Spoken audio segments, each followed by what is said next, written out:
While replying to a question that why propagation and conversion is not allowed in Mullah's brand of Islam, Zakir Naik says, The brother asked a very good question and a very important question. This question has got two parts. The first part is that why don't some of the Muslim countries allow conversion or allow propagation? They don't allow the propagation to take place, they don't allow conversion from anyone to convert Muslim to a non-Muslim. Basic question, whether it be anyone. And secondly, what about the death penalty for conversion? What if America today does not allow propagation, does not allow conversion? What will be your state? Very good question. Brother,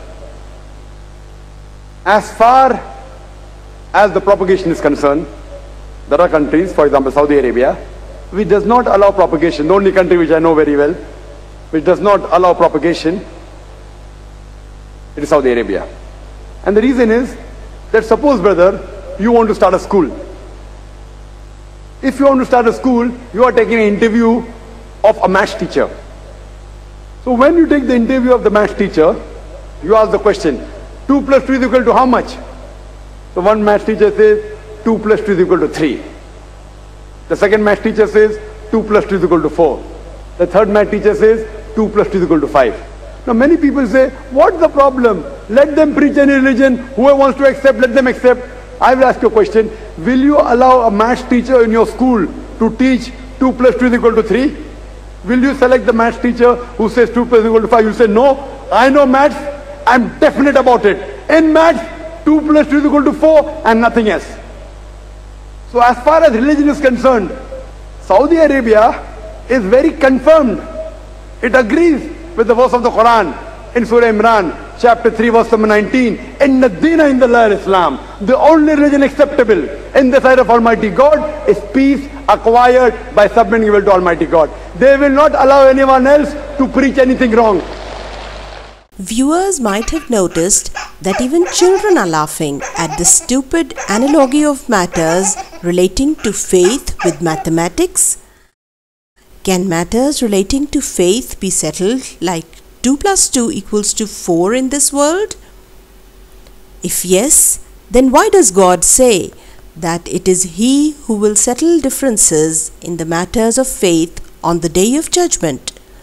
Thus in chapter 5, verse 48 of Holy Quran, we read that, Unto Allah ye will all return, and He will then inform you of that wherein ye differ. In this verse, God says that this world is a place of test for us. It will be Allah Himself who will show us the truth like 2 plus 2 equals to 4 on the Day of Judgment in the matters of faith.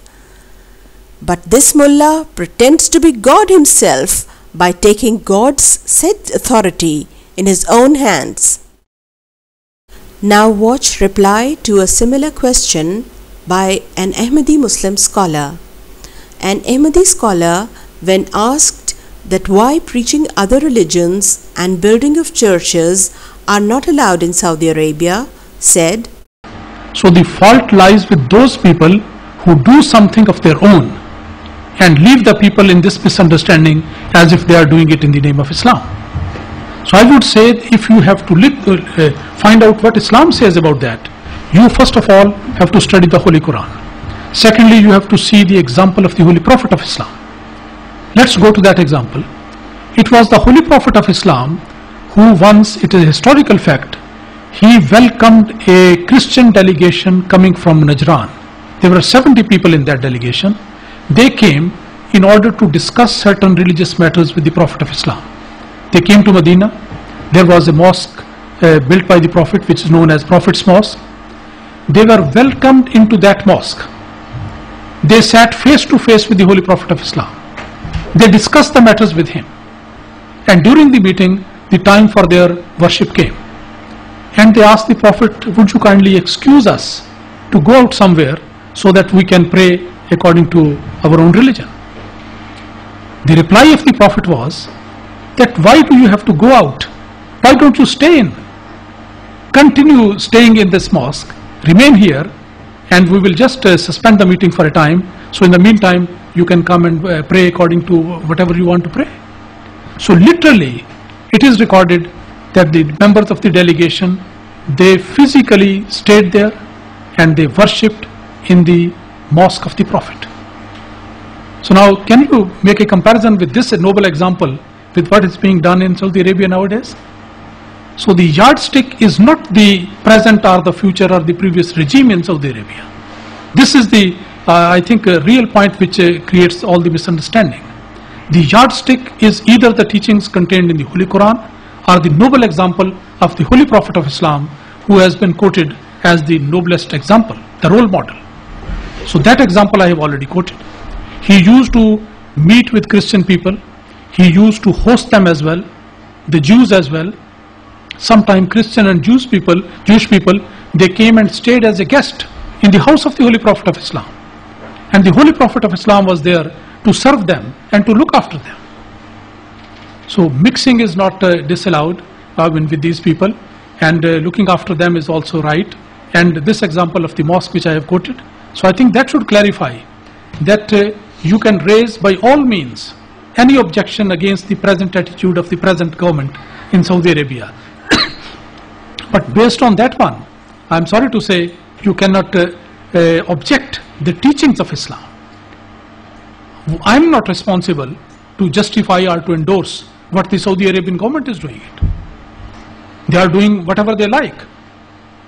So how can I take this responsibility to defend them?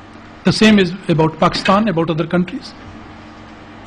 What my duty is, and that's a very noble and sacred duty, I simply have to defend the teachings of Islam, the teachings as contained in the Holy Quran. But if some people, they do not do according to that one, I will be the last person ever to endorse that one. Now earlier on we were discussing about suicide bombers. Can I support those people? Or any other person who is killing other people or doing unlawful activities? It's not my responsibility to defend those people who betray their own religion. I am here only simply to say this is what Islam says according to the Quran, and I am only here to defend that teaching, not the attitude of other people.